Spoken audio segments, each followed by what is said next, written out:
Homer, jour 20, nous sommes le 5 Liar et aujourd'hui est encore une journée du souvenir, Yom HaZikaron, le souvenir de tous les soldats qui sont tombés pour Israël.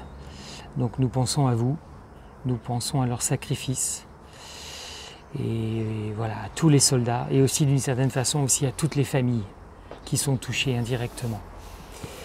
Chapitre 2, Mishnah 2. Aujourd'hui, nous allons continuer notre cheminement à travers le Pirkei Avot avec une phrase de Rabbi Gamliel, fils de Rabbi Yehuda Nassi, qui dit « Il est beau d'allier l'étude de la Torah à une occupation professionnelle, car leur double fatigue fait oublier le péché. Toute étude de la Torah qui n'est pas accompagnée d'une occupation professionnelle finit par être interrompue et provoque le péché. Que tous ceux qui s'occupent de la collectivité le fassent au nom du ciel, car le mérite de leur Père, au pluriel, les aide, ainsi que leur vertu qui subsiste à jamais. Et vous, je vous accorderai une récompense aussi importante que si vous aviez accompli le reste. » Aujourd'hui, la première journée du travail pour nos sociétés européennes qui ont le calendrier grégorien. Et nous sommes concernés par le travail. La question se pose par rapport à notre concentration, notre aptitude à rester concentré dans l'étude. On a déjà parlé de la dîme du temps, on a déjà un petit peu parlé du travail. Et c'est vrai qu'ici, on nous rappelle une fois de plus que travailler fait partie de la vie du croyant.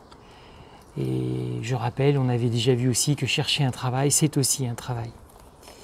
Je voudrais citer ici une phrase que j'ai retenue il y a très longtemps, qui vient du Talmud, qui dit « Point de Torah, point de farine, point de farine, point de Torah ». Nous sommes appelés à réfléchir à ça. La place du travail et la place de la Torah dans notre vie. L'un ne va pas sans l'autre. Nous nous souvenons de Rashi, qui était vigneron. Nous nous souvenons du Rav Shaul, qui lui aussi a travaillé, quand il le pouvait, quand c'était nécessaire. On l'a déjà vu dans une vidéo précédente. Il fabriquait des tentes.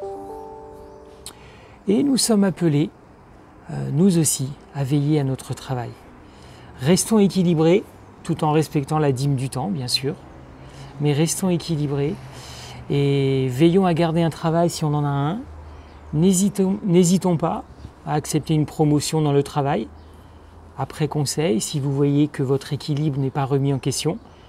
Sinon, peut-être, il vaut mieux renoncer. Quand votre place n'est pas là, ça ne sert à rien de mettre un cercle dans un cube. Si vous n'êtes pas fait pour certaines choses, si cette promotion, ce métier vous frustre, vous détruit de l'intérieur petit à petit, je sais que ce n'est pas facile, ça m'est arrivé, mais il vaut mieux en sortir. Et il vaut mieux pouvoir s'épanouir si c'est possible, je l'espère. Si ce n'est pas possible, accrochons-nous, gardons notre travail et puis peut-être de nouvelles portes vont s'ouvrir. En tout cas, il nous faut de la farine, il nous faut de la Torah dans nos vies quotidiennes. Je ne sais pas si vous avez de la farine blanche, complète, semi-complète, mais en tout cas, il nous faut de la farine. Je ne sais pas si vous avez un rouleau de la Torah ou juste une Bible, je ne sais pas comment vous étudiez, mais il nous faut la Torah, il nous faut l'étude.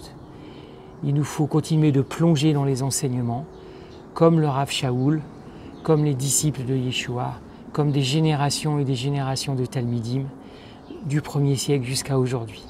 Voilà, donc je vous souhaite une bonne journée. N'hésitez pas à étudier, passez un bon travail aussi, bon courage. Et puis n'oublions pas aujourd'hui, tout en travaillant, tout en étudiant, n'oublions pas tous les soldats et les soldates qui sont morts pour Israël.